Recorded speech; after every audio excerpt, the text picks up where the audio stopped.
j'espère que vous allez bien. Aujourd'hui, petite update sur tout ce qui s'est passé un petit peu niveau colo et matériel depuis quelques semaines que je vous ai pas parlé. C'est parti, on commence tout de suite.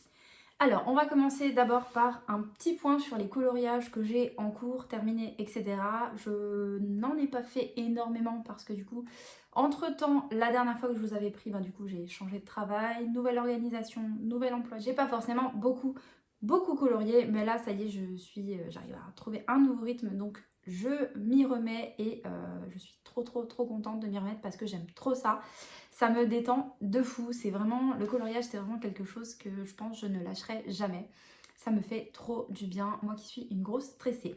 Bref, trêve de blabla, on commence tout de suite sur le petit point sur le coloriage terminé. Alors, petite update, en fait, vous allez être choqués, mais en fait, je dois quand même vous le dire, je n'ai quasiment plus de livres de coloriage mystère parce que j'ai tout revendu. Pourquoi? Parce qu'en fait, ils étaient tous, je les avais tous mis en porte-vue parce que je m'étais emballée et tout, et finalement, je suis revenue au format livre. Je préfère parce que pour ranger dans la bibliothèque, c'est moins lourd. J'ai moins de feuilles volantes, c'est complètement bête, hein, vous allez dire, mais je me suis trompée, voilà, il n'y a que les imbéciles qui ne changent pas d'avis, comme on dit. Donc j'ai tout revendu, et je pense que je vais mieux sélectionner maintenant mes tomes, et ne pas nécessairement acheter et courir sur chaque sortie, mais me laisser le temps vraiment de réfléchir si je l'aime ce tome-là ou pas, et si ça vaut le coup que je l'achète ou pas. Pour l'instant, je me sens plutôt libérée d'avoir que quelques tomes, mais bien sûr, j'en ai certains dans ma wishlist. Donc, en porte-vue, il me reste que le tome 1, je ne l'ai pas revendu. Pourquoi? Parce qu'en fait j'en suis à 70% du livre terminé et clairement je n'ai pas envie de recommencer tout.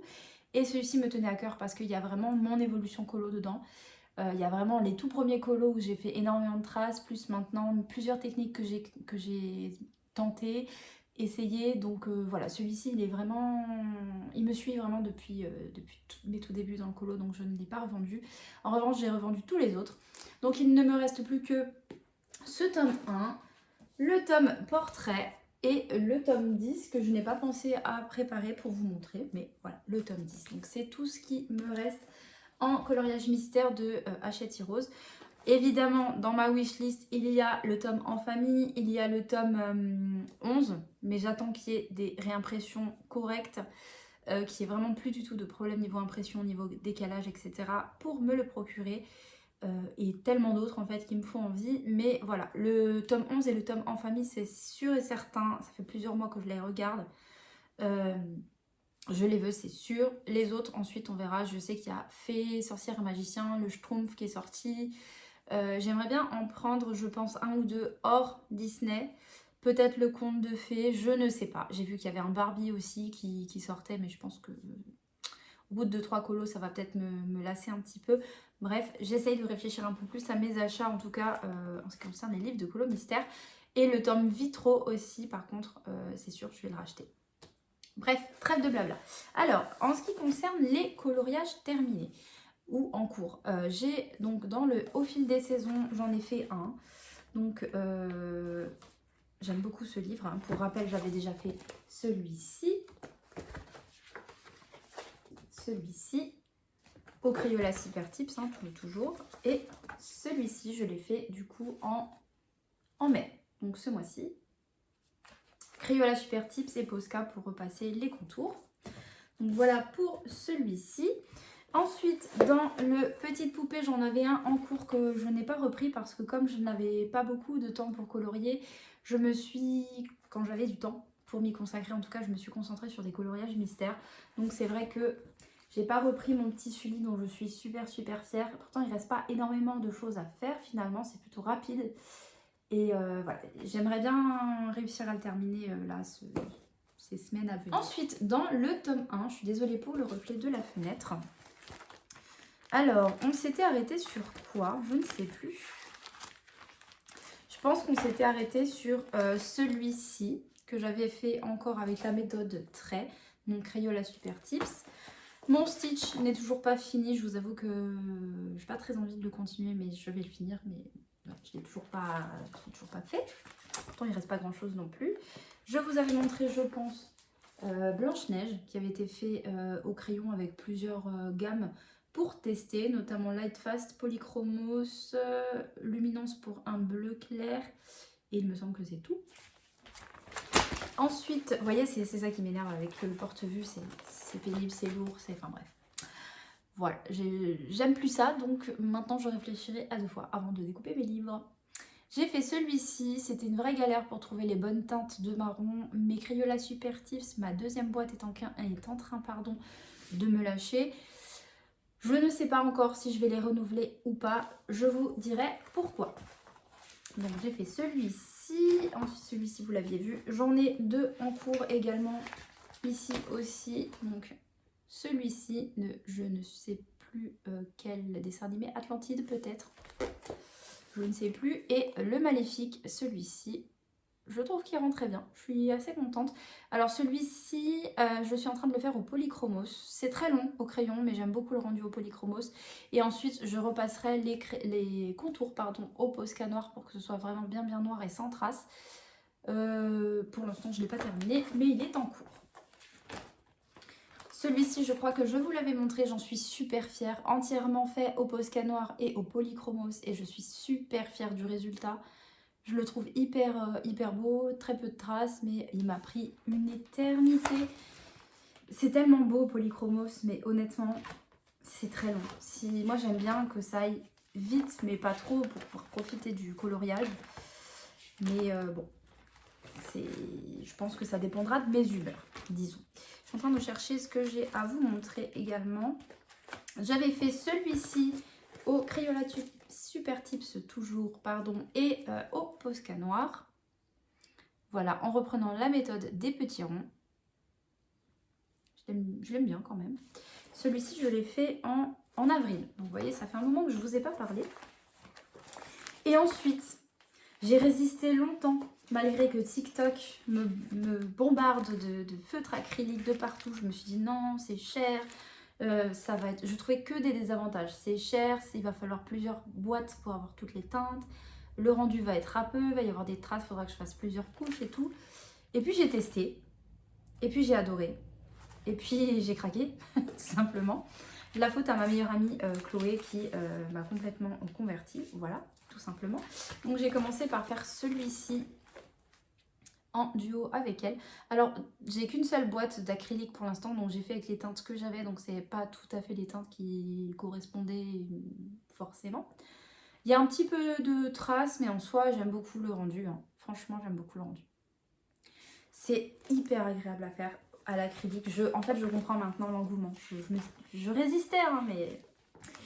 Ensuite en cours, j'ai celui-ci.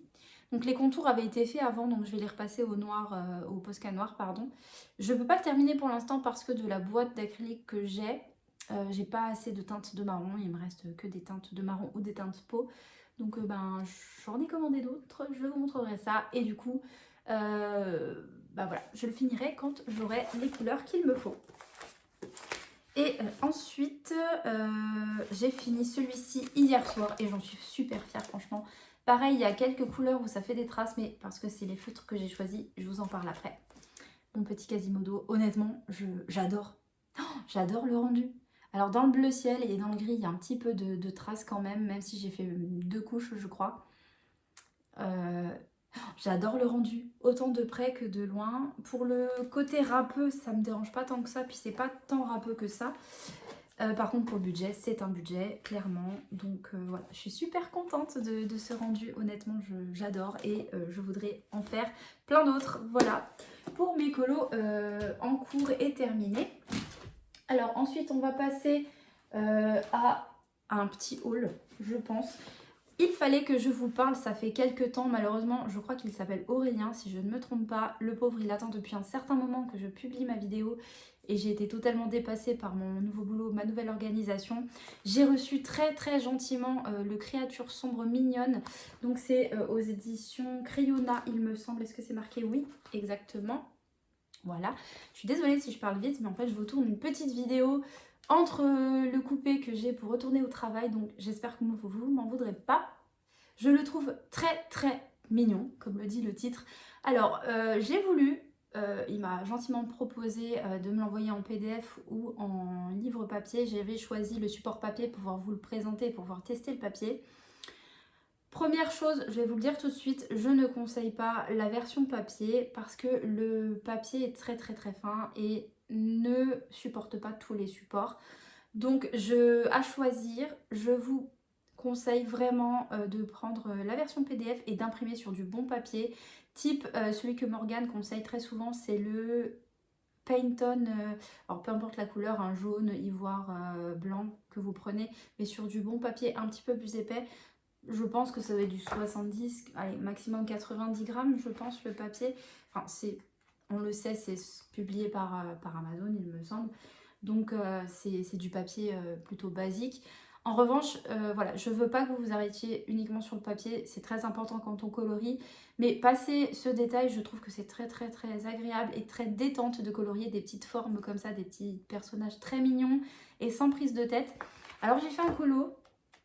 Mais il est bon à cause du papier, il rend pas comme j'aurais voulu qu'il rende, donc forcément. Alors je l'ai fait au Crayola Super Tips et un petit peu de Stabilo Pen 68. Alors évidemment du coup j'ai fait beaucoup de traces parce que je colorie en petit rond. Donc au niveau du papier, ça gondole un petit peu avec le feutre et évidemment ça traverse de l'autre côté, mais c'est pas recto verso, donc c'est pas dérangeant. En revanche, ouais, j'ai quelques petites taches de l'autre côté, mais c'est vraiment pas non plus dérangeant. Je pense que si vous le prenez format papier, privilégiez plutôt les crayons. J'ai fait un petit test avec des crayons parce que je me suis dit que les feutres c'était pas trop adéquat. Et voilà. Et au crayon, il n'y a aucun souci, honnêtement, pour dégrader. Là, c'est un mélange de Light Fast de chez Derwent et de Luminance de chez Caran d'Ache. Donc vous voyez que ça rend plutôt pas mal. Donc au crayon, honnêtement, parfait. Pour les feutres, à voir le type de matériel que vous voulez utiliser, mais c'est clairement, c'est pas le seul livre à avoir un papier comme ça. On le connaît très bien, les éditions qui sont publiées par Amazon n'ont pas un papier très épais. Mais voilà, on en a plein des livres de colo comme ça. C'est pas non plus hyper gênant. Soit on fait une photocopie, on imprime sur un bon papier, soit on prend directement le format PDF et on l'imprime sur du bon papier. Mais en tout cas, je comptais vraiment remercier Aurélien pour sa patience parce que du coup, c'est vrai que j'ai un petit peu tardé à en parler. Et moi, je suis très contente d'avoir des petits colos comme ça, très détente. C'est vraiment le style un peu kawaii. C'est un peu le style du kawaii dark, on va dire, que je n'ai pas, mais qui est dans ma wishlist depuis très longtemps. Et franchement, moi j'aime beaucoup quand j'ai pas envie de me prendre la tête, ni avec un colo mystère, avec chercher les couleurs ou autre, ni avec un colo hors mystère où je dégrade. Ça, c'est vraiment le type de livre que j'aime bien avoir en plus pour vraiment me détendre. Il y a vraiment des colos que j'aime beaucoup. Celui-ci, j'aime beaucoup, par exemple. Honnêtement, je l'aime énormément. Si ça vous dit... Ah, j'allais dire je vous ferai un flip, mais en fait, il est déjà entamé, donc c'est peut-être pas pertinent, mais moi, j'aime beaucoup. Honnêtement, je sais pas... Alors, il est assez connu des réseaux quand même. J'ai l'impression que plusieurs personnes l'ont reçu. Mais honnêtement, la petite chouette, là, honnêtement, moi qui suis fan de chouette, moi, j'adore. Honnêtement, j'adore. Je suis trop fan. Donc, au niveau des petits colos comme ça, sans prise de tête, assez rapide à faire, choisissez uniquement le bon médium qu'il faut pour ce papier-là ou alors réimprimer, mais sinon, honnêtement, foncez. Et de mémoire, je crois qu'il est vendu et sur Amazon et sur Etsy. Corrige-moi si je me trompe, Aurélien. Et je crois qu'il est même pas à 5 € de mémoire. Donc franchement, ça vaut le coup, franchement, de craquer pour un petit livre comme ça, détente. Je l'aime beaucoup et ma fille a voulu me le piquer plusieurs fois et j'ai dû lui enlever des mains. Voilà, donc ma fille, elle adore colorier, mais je pense qu'on en fera ensemble, elle et moi, pour profiter d'une petite séance de coloriage mère et fille. Donc voilà pour ce livre-là. Ensuite, j'ai trouvé sur Vinted, alors là, j'étais trop contente, mon premier livre d'Amandine Young en édition reliée. Il est vierge, il est magnifique, mais j'adore son trait de crayon. Oh, je suis trop fan, honnêtement. J'ai même peur de l'entamer tellement il est beau. Je trouve ça ouais, vraiment très beau, très atypique comme trait de crayon et j'aime beaucoup. J'hésite, honnêtement, coup de cœur, honnêtement. Oh, j'adore. C'est un vrai coup de cœur, je ne l'ai pas encore entamé.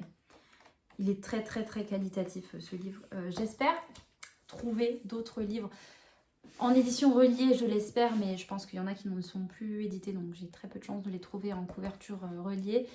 Mais même si c'est en couverture souple, j'espère trouver les autres et compléter ma collection. J'aimerais beaucoup me faire une collection d'Amandine Young parce que j'adore ce qu'elle fait et il faudrait que je m'y mette vraiment en colo hors mystère parce que vraiment des illustrateurs comme ça aussi, j'adore. Il nous en faut plus. Donc voilà pour ça. Ensuite, on continue dans le haul. Je voulais vous montrer un petit achat que j'avais fait. Alors, vous allez me dire, c'est vraiment pas quelque chose de foufou, hein. J'ai un problème pour trouver vraiment le taille crayon qui me convient. J'avais d'abord le DAL 133 qui est sur mon bureau, j'ai oublié de le ramener, avec la manivelle. Mais honnêtement, j'avais vraiment la flemme de faire la manivelle et tout, même si ça taille plutôt très bien. Ensuite, j'avais un Tigal. Je trouve que c'est pas un taille crayon. Je sais que Morgane l'aime beaucoup. Alors soit j'en ai un défectueux, soit il est déjà trop vieux et il faut le changer. Il taille bien, mais il a tendance à se décaler. Et si je le mets dans l'autre sens, il y a toutes les petites copeaux de crayon qui tombent. Donc peut-être que le mien est défectueux parce que c'est pas un taille crayon qui est très très cher. Mais je le garde parce qu'il aiguise quand même bien les crayons. Mais c'est pas un taille crayon que je conseille forcément. J'avais celui-ci que j'ai utilisé très très longtemps, mais pour certains crayons, il va pas parce que, par exemple, les Derwent, si je ne me trompe pas, sont trop épais, donc c'est pas tout à fait adapté, je trouve, pour des crayons de grosses marques. Mais celui-ci, je l'ai utilisé très très longtemps. Et finalement, je suis revenue à un basique avec un réservoir que je peux vider très aisément. Donc voilà, un petit Maped et je taille tout avec et puis c'est très bien, même si ça économise pas forcément le crayon. Je suis revenue à un petit taille crayon comme ceci. Donc voilà pour mon petit achat de taille crayon. J'espère que j'ai rien oublié à part ce que je vais vous montrer là. Parce que c'est vrai que ça fait très longtemps que je ne vous ai pas parlé. Donc il faut que je me remémore tout ce que j'ai acheté, tout ce que j'ai revendu, etc. Et ce que j'ai colorié. Il faut vraiment que je tienne un carnet. Pour les colos, je le fais. Mon petit pense-bête pour à chaque fois que je termine un colo pour vous en parler. En revanche, pour le matériel, j'oublie à chaque fois de noter. Voilà. Ensuite, j'avais acheté il y a 2 mois et finalement, comme je n'ai pas repris le colo hors mystère, je ne l'ai pas encore ouvert. Sur les conseils de Morgane, je me suis pris des petits comtés à Paris pour tester. C'était un petit pack, ça valait vraiment pas cher. C'était 7 €. J'ai trouvé ça à Cora. Je suis tombée dessus totalement par hasard en cherchant, je crois, un classeur ou je sais plus quoi dans le rayon. Je dis, tiens, pour 7 €, je vais tester si ça me plaît. J'ai déjà un spray fixatif, c'est surtout pour les fonds que je parle parce que moi, c'est vraiment les fonds. J'arrive pas à trouver le médium qui me convient. Et du coup, j'ai un spray fixatif depuis très longtemps, donc c'est bon. Par contre, peut-être qu'il faudra que j'achète un petit aspirateur pour les poussières. Parce que qui dit pastel dit vous en mettez partout. Voilà pour ça. Ensuite, à mon anniversaire, j'ai gardé le carton pour vous les montrer. Les Pen 68 Arty, mes Pen 68 ont je ne sais combien d'années, ils sont passés par ma fille, ils sont revenus vers moi quand elle a eu d'autres feutres. Voilà, ils commençaient vraiment à fatiguer et la gamme n'était plus du tout complète. Donc je suis très contente qu'on m'ait offert ça.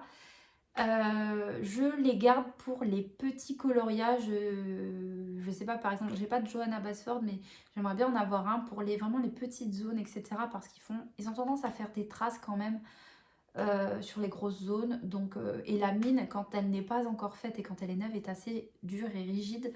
Donc a tendance à marquer pas mal le papier. Donc très contente de les avoir, surtout qu'il y a des nouvelles couleurs, mais plus trop pour les colos mystères, sauf pour les petites zones, je pense. Ensuite, je m'étais offert, alors du coup, j'avais revendu il y a très longtemps mes pochettes où je rangeais mes crayons parce que j'avais eu une lubie de mettre dans des bocaux de récupération tous mes crayons sur mon petit chariot Ikea. Et en fait, ça me plaît pas. Ça me plaît pas, donc j'ai rechangé. En revanche, donc j'ai pris une nouvelle pochette. Pour l'instant, j'en ai qu'une, mais j'aimerais mettre toutes mes gammes dans des pochettes comme ça. La chose qui vraiment était importante pour moi, c'est que les crayons soient rangés un par un, en fait, dans les élastiques. Et moi, j'avais des pochettes où ils étaient à chaque fois 3 ou 4. Je crois que c'était 3 par 3. Et à chaque fois, vous en preniez un. Enfin, c'était jamais placé correctement. Donc, voilà. Ici, ce sont mes Prismacolor. Donc, voilà, sur Amazon, si vous voulez. Je vous mettrai le lien. Il y en a plusieurs couleurs. Ici, c'est une pochette de 200. Et je crois qu'ils vont pas au-delà, en tout cas élastique individuel. Mais voilà, simple, efficace, que demande le peuple. Ensuite, je vais vous montrer ça en dernier parce que c'est ce dont je veux parler en dernier. Comme beaucoup, il y a même de la poussière pour vous dire, ça fait longtemps que je dois vous les montrer. J'ai craqué comme beaucoup sur les Derwent Chromaflow avant qu'ils n'augmentent encore parce que du moment que je les avais mis dans mon panier et au moment où j'ai craqué, ils avaient pris déjà 20 € en l'espace de 7 jours je crois. Donc voilà, il est tout neuf, tout frais, j'y ai pas encore touché parce que je le réserve pour les colos hors mystère. Je voulais une gamme vraiment, franchement 150 crayons, je suis trop contente. Je m'étais acheté une petite boîte sur Vinted de 24 pour les tester, ils sont hyper crémeux. Et en complément des Prisma et des luminances qui sont des crayons gras, je pense que ça peut être juste top parce qu'il y a du coup il y a des teintes qu'il n'y a pas ailleurs. Donc je suis hyper contente, ça coûte un rein mais très très très contente et il faut vraiment que je reprenne le colo hors mystère pour les utiliser. Et ensuite, pour terminer, l'achat que j'ai fait du coup avant-hier et avec lequel j'ai fait mon Pinocchio dans le tome 1, mon Quasimodo et Jessie de Toy Story, les Artix acrylic marker. Alors je sais, je suis une de plus à vous en parler, mais clairement j'étais vraiment pas pour commencer les colos à l'acrylique et en fait l'essayer c'est l'adopter je trouve. J'ai voulu commencer avec les Artix parce qu'en fait avec ma meilleure amie on en parle beaucoup et disons qu'elle avait une boîte de Twilly Art et en fait on voulait tester différentes marques et se faire nos retours pour pas que toutes les deux on dépense notre argent dans les mêmes marques et que ça nous plaise pas du tout quoi. Donc j'ai commencé avec les Artix. Pourquoi? Parce qu'en fait j'ai vu des vidéos où ce que j'aime bien en fait avec les Artix c'est que déjà le packaging est top mais c'est une pointe brush pour les grosses zones, c'est très cool, très rapide et il n'y a pas d'amorçage. Donc là c'est un set, c'est pas donné quand même, hein, les feutres acryliques honnêtement c'est vraiment pas donné. Mais voilà, il y a 60 couleurs je crois, donc c'est des couleurs plutôt basiques qui vous permettent de faire quand même quelques colos hein, basiques. Je regrette quand même qu'il n'y ait pas plus de teintes peau, plus de teintes de vert et de marron surtout, et de gris. Mais avec ce panel, vous pouvez quand même faire quelques colos à l'aise. Et j'aime beaucoup. Donc c'est une pointe brush. Je vous en ferai si vous voulez une vidéo. J'ai commandé d'autres feutres pour faire un comparatif et pour avoir d'autres teintes. C'est une pointe brush qui n'y a pas besoin d'amorcer. Je vous conseille quand même de temps en temps de les secouer un petit peu, pas comme un fou parce que sinon ça va couler partout. Parce que des fois, j'ai eu notamment le cas pour une couleur peau. C'était laquelle? Ça devait être celle-là, je pense. Une couleur peau où en fait, j'étais en train de faire la peau de mon Quasimodo. Et en fait, au lieu de sortir un peu rose comme ça, c'est sorti jaunâtre. Et en fait, le feutre était mal mélangé. Donc moi, je fais un peu comme ça, un petit peu comme ça, mais pas trop. Parce que sinon, ça va couler. Et après, ça allait bien. Donc voilà, pour l'instant, j'ai aucun souci avec ces feutres-là. Aucun souci défectueux ou autre. Ils étaient tous amorcés comme il faut. Et c'est très agréable, très rapide de colorier avec ça. Mais je vais compléter et j'ai fait des commandes parce que je n'ai pas assez de teintes, de nuances. Et il me faut quand même des pointes fines parce que du coup les pointes brush pour les petits détails, c'est pas l'idéal. Mais je valide et je pense que j'en achèterai d'autres. Il y a d'autres boîtes de Artix. Donc petit à petit, je pense que je m'en achèterai d'autres. Donc là pour l'instant j'ai commandé la boîte d'acrylique marker de chez Shein. Parce que voilà, je vais tester. Les Twilly Art sont quand même un sacré budget. Donc je vais attendre un peu de mettre de côté pour pouvoir me prendre plusieurs packs. Mais je pense que les packs que je prendrai chez les Twilly Art, c'est les Dark Jewel, les Hearthstone. Les pots, en fait, ils sont un peu tous indispensables. Mais le Hearthstone, le Dark Jewels, les teintes peau et les teintes grises, déjà, ça peut être cool, je pense. Voilà, mais ils sont quand même pas mal chers. Cette boîte d'Artix m'a coûté 59 € en promotion. Normalement, c'était 79 €. Donc, à voir le temps que ça fait parce que c'est de l'acrylique. Sur certaines couleurs, les Artix sont pas tout à fait opaques, donc il faut passer plusieurs couches. Mais je pense que je vous referai une vidéo comparative avec les gammes que j'aurais testées avec des rendus colos. Mais voilà pour l'update. Je suis désolée, 25 minutes que je parle, mais j'avais des choses à vous dire. J'espère que vous êtes aussi content de me retrouver que moi je le suis de vous retrouver sur la chaîne. Voilà, c'était tout pour moi. Donc je ne sais pas du coup si je vais renouveler ma boîte de Crayola Super Tips de feutre à eau parce que je suis quand même pas mal lancée dans les acryliques. Peut-être que je vais me lasser, mais en tout cas, de ce que j'ai testé, j'adore. C'est hyper détente, c'est rapide, c'est beau. Et vous avez moins de contraintes. Ça fait un petit peu de traces parce qu'il y a toujours des traces. C'est jamais parfait, 100% parfait, mais c'est tellement beau. Je comprends maintenant l'engouement en fait. Et pourtant j'ai résisté, honnêtement j'ai vraiment résisté longtemps. Hein, parce que je voyais que ça dans mon feed et ben, du coup j'ai fini par craquer. Voilà, n'hésitez pas à me faire des retours sur ce que vous pensez du matériel que j'ai acheté, des colos que j'ai fait. Et voilà, je vous souhaite une très bonne journée. Je vous dis à très bientôt sur la chaîne. Salut!